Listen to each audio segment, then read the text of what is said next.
Hi, this is Tony Andrew again, and I'm back with how to learn languages, okay? And this time, last time we talked about authentic material, and just going a little bit further with that, I want to talk a little bit more about frequency of words and how relevant the word is to you.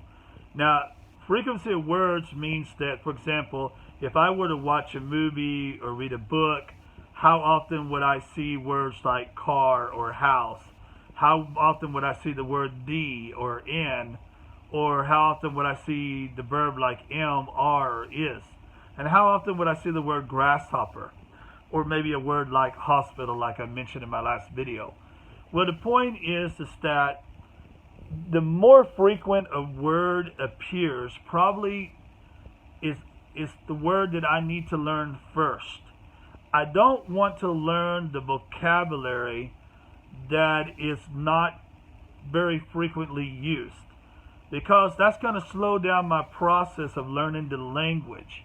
If I learn the most frequent words used first, that means I'm going to hear them all the time. When I turn on that movie, or when I read that book, when I listen to that commercial, when I read that sign, or I have a conversation with someone, I'm more likely to encounter that word, which is going to build a foundation for me in the language in before I get to those less frequent words, okay?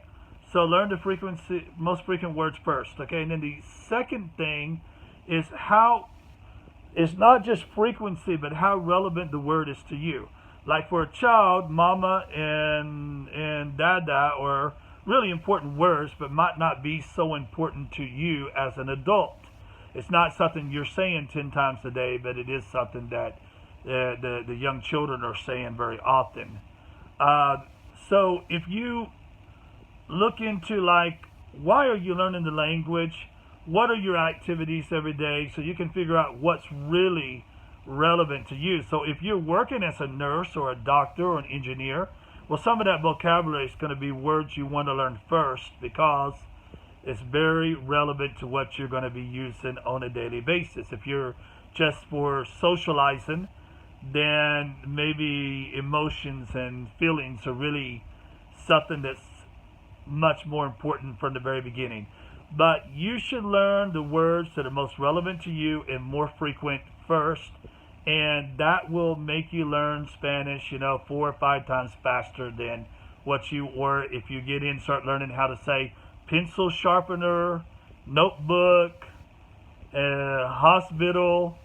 Sometimes I encounter in these books that words that, I never even heard of. Oh, and another thing that they do a lot is use formal language.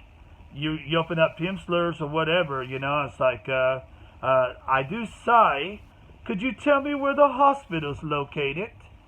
Well, I need something more like, I'm sorry, but I had to put my phone down because there was a police officer, Okay, I'm admitting something that I'm doing wrong, but that is something that I can really use. That's authentic.